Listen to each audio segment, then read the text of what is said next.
You know, the internet is like this massive, endless archive of our lives, our secrets, and sometimes our absolute nightmares. It's a place where nothing ever really goes away. So today, we're going to open up some of the internet's coldest case files. These are stories that people have obsessed over for years, but they just remain stubbornly unsolved. It's a pretty creepy thought, right?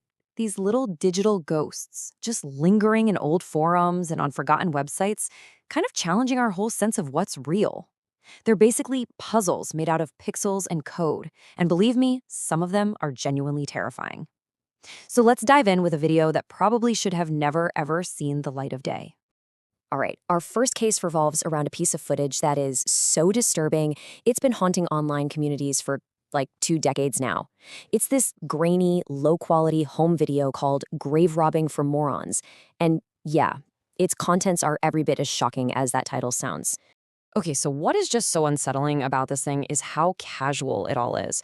You see this young man, Anthony, and he's got this noticeable stutter as he holds up what looks like a real human skull. He treats it with this shocking lack of respect, putting the jaw back on, talking about peeling back dried skin and cleaning the bones with bleach.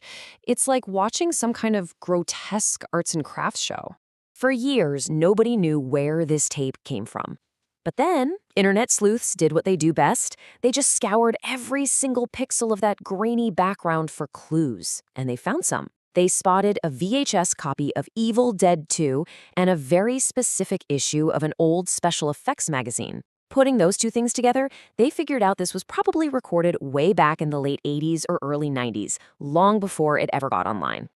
And here's the part that really makes your skin crawl. Experts who've looked at the footage, they're pretty sure the skull is real. They say the staining and the way it's decaying would be incredibly hard to fake on some cheap home video.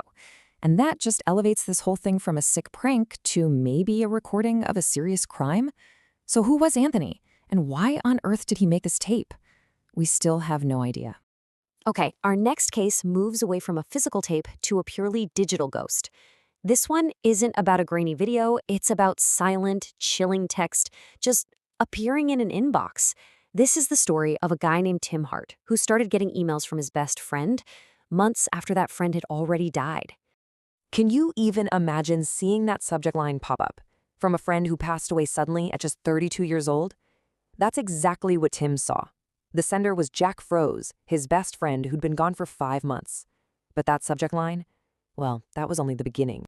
And this is where the story gets really weird, because the emails had these details that nobody else could have possibly known. Tim's email told him to clean your attic, which was a direct reference to a private joke they'd shared right before Jack died. And on the exact same night, Jack's cousin Jimmy got an email about an ankle injury, an injury he got after Jack was already gone. So the million-dollar question is, who sent these? I mean, could it be a hacker? Maybe, but how would they know about the attic joke? Could Jack have scheduled the emails before he died? Again, maybe, but that doesn't explain how he could have predicted his cousin's future injury. The family swears up and down no one else had his password. To this day, nobody knows where those emails came from. For our third case, we're leaving the digital world behind and heading out into the harsh, unforgiving Nevada desert. This is the story of an adventurer, Kenny Veach, who went searching for a mysterious cave and ended up becoming a mystery himself. So these are Kenny's actual words from a comment he left on YouTube. He said he found this hidden cave shaped like a perfect capital M. But as he got closer, this strange, powerful vibration just took over his whole body. It terrified him so much that he just turned and ran. Of course, this being the internet, everyone demanded proof. So Kenny promised he'd go back and find it again. On November 10th, 2014, Kenny set out on what would be his last hike. He told everyone he'd be gone for about 3 days. He never came back. Search parties found his car, and later, his cell phone just lying on the ground near an old mine shaft. But of Kenny himself, nothing. Not a single sign. No body, no gear, no clues. He just vanished into the desert. So we went from a man who vanished in the real world to a woman who has never left her room, at least not on camera. This next one is a bizarre, ongoing mystery that's been playing out in real time for over a decade. It's all about a woman known only as Chipchan, who live streams her life 24/7 because she claims she's being held captive. So here's the core of her story. She believes that a corrupt cop, who she only calls P, implanted a mind control device, a very chip, in her ankle. She says he uses it to knock her out, forcing her to sleep for 12, sometimes 20 hours straight, often in these really contorted, painful-looking positions. And people have been watching this happen for years. So what is actually going on here? Well, there are pretty much three main theories. Some people are terrified that she's a real victim of some bizarre, high-tech abuse. Others think it's just an incredibly dedicated, long-running hoax. But the most common theory, the one most people lean towards, is that she's suffering from a severe mental illness. Something like schizophrenia that could explain the paranoia and the sleeping patterns. The truth, though, is still hidden somewhere behind her webcam. Okay, this next case is a perfect example of how the internet can grab hold of a real-world tragedy and spin it into this dark, tangled web of a mystery. It's about the disappearance of a young nursing student named Maura Murray and a YouTube channel that seemed to be taunting her family from the shadows. So this is where the so-called coincidences start stacking up, and it gets really creepy. A YouTuber with the username 112Dirtbag uploads this bizarre video of himself just laughing maniacally. And he posts it on the 8-year anniversary of Maura's disappearance. The username itself combines the highway where she vanished, Route 112, with the exact word her father used to describe whoever took her, dirtbags. Then, he briefly posted and deleted another video showing a ski ticket from a resort near the crash site, dated just 2 days after she went missing. For a hot second, it really looked like this could be a break in the case. Was this the killer, just openly taunting everyone?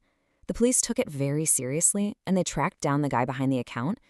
But in the end, they couldn't find any evidence at all connecting him to Maura's case. The official conclusion was that he was a troubled person just trying to inject himself into a famous mystery for attention. All right, for our final case file, we have what is maybe the most complex, most mind-bending internet mystery of all time. It's a story that somehow seems to connect a really obscure website to a real-life, high-stakes international assassination. It's a wild ride. Okay, you really have to follow this timeline because it is absolutely nuts. A Reddit user named Milo creates a website. After he supposedly dies, people find hidden code on the site that looks like a job board for mercenaries. This hidden board then announces a party for January 19th, 2010. Well, on that exact day, at that exact time, a high-ranking Hamas official was assassinated in Dubai. And later, a finalized bill for over $94,000 showed up on the site. The connection seemed undeniable. So online sleuths just dug and dug, desperate to figure out who was behind this whole thing. And they found a tiny little crack, a single, repeated spelling error. The person who owned the site always misspelled mortar as motor. This one unique mistake linked him to another online account. And that was the first thread that started to unravel this entire conspiracy. And here it is, the absolutely mind-blowing twist. The whole thing was a game. All of it, the mercenaries, the coded messages, the party, it was all an elaborate alternate reality game run by one guy who was a huge fan of science fiction novels.